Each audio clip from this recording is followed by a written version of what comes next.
Okay, Chris. For 33 days, I lived in Civita Di Bagnoregio, in my own small apartment above my own personal Etruscan cave. And surrounded by courtyards.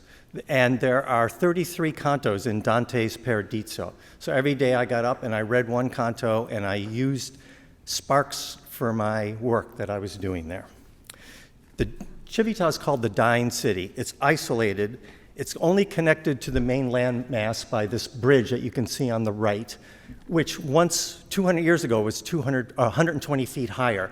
War, erosion, and earthquakes have completely isolated the town from the surrounding landmass.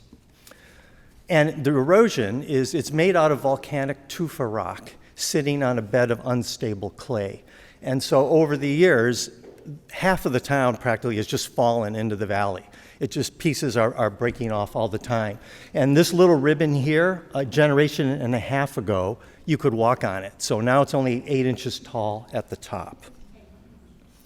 For my residency, I had planned to basically try and make architectural designs out of photographs that would connect it to the landscape again. And these are all done in the camera. There's no photoshopping. I began simply just trying to stain the walls and the doors and the arches with pieces of landscape. I struggled at first because the texture, they just weren't matching up. They were coming out all muddy. So it took me a long time to develop the technique to actually get the pieces to read. This piece of glass is the topping for a structural piling that they drilled into the hill to try and keep the thing from collapsing. And I just kind of thought it was like a grid. It suggested a drawing of a gridded city meeting the landscape. So I did several pieces with the grid to make it work. And then I thought, well, forget about just walls. Why not try whole buildings? So these buildings are turned into rocks and grass. And basically, this building collapsed about 20 years ago, and all that's left, this was once an interior wall and is now an exterior wall. Then I moved into the only big space that is in the whole little medieval town, which is the Church of San Donato. And I basically made a landscape sitting under the arches. I inscribed the rock into the arches. I inserted a hill into the cathedral, and everything began to merge and disappear. This was my apartment. I first painted onto the door. I dissolved my bathroom, the Institute library, and then finally my ceiling. And Gary Hall, who was another fellow from Vermont who was there, basically said I was like Michelangelo doing the Sistine Chapel. I like Gary a lot. He's a very smart guy.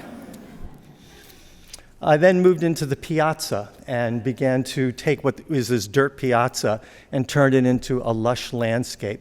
And I started thinking a lot about Giotto's paintings, where he would have huge changes of scale, like the little building there contrasted with the big building. People were often out of scale in Giotto's work. Finally, the bridge itself began to wander around the landscape, and it ended up in this ruined shed that had these two arches. It's actually a very small shed, but what I liked was the bridge made the whole thing feel like this huge monumental Roman arches, who were the ones who conquered the Etruscans who started Civita 2,300 years ago. This is the gateway into Civita, and I thought, oh, well, not just walk through it, but people could actually walk upon it. Or you could take the crown of the gate and put a little modest building on top of it, or even at the top right, begin to create layers of landscape, building a new city on top or a ghost of an old one. The top right here is actually, you can see air. That's because the building collapsed on the other side, and all that's left is the facade. So what I was trying to do was actually leak the landscape back in through the facade and create farmland out of what were small cliffs and terraces. There's a lot of tourists who go to Civita, and so everybody's trying to get pictures without tourists in them. So I finally decided, well, why not just treat them as a river, blurred river of color oozing through the cracks and crevices of Civita. And then I began to say, well, let's just take the whole darn thing and treat it as a landscape, not just pieces of it. So I began layering the surrounding landscape all over the complete rock that is Civita, ending up with a piece of like gentle farmland sitting as a base for this new reconstituted town. And then this is what I imagine would be a time progression. Civita becomes a ruin. The grass starts growing up over centuries. Eventually, terraces stabilize the eroding cliffs. And then you turn into vineyards, and finally you get a whole new landscape that Civita is sitting on. The passageway from the bridge into the town is this cold, dark tunnel.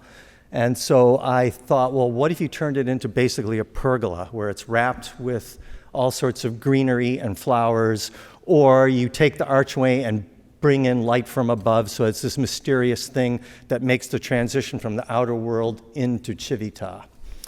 Near the end, everything began to get kind of abstract.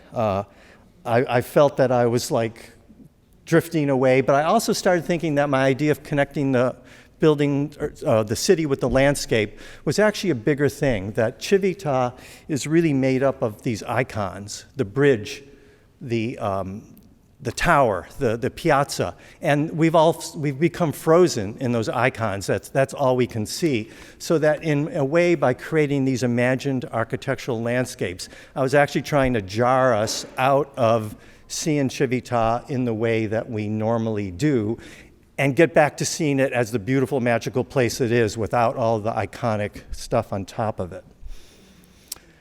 If I ever go back again, I think I will just spend most of my time photographing the people, because what was amazing was these hordes of olive groves of selfie sticks, people walking around, and seeing how people come and confront the thing is actually, I think, an incredibly amazing thing. Thank you.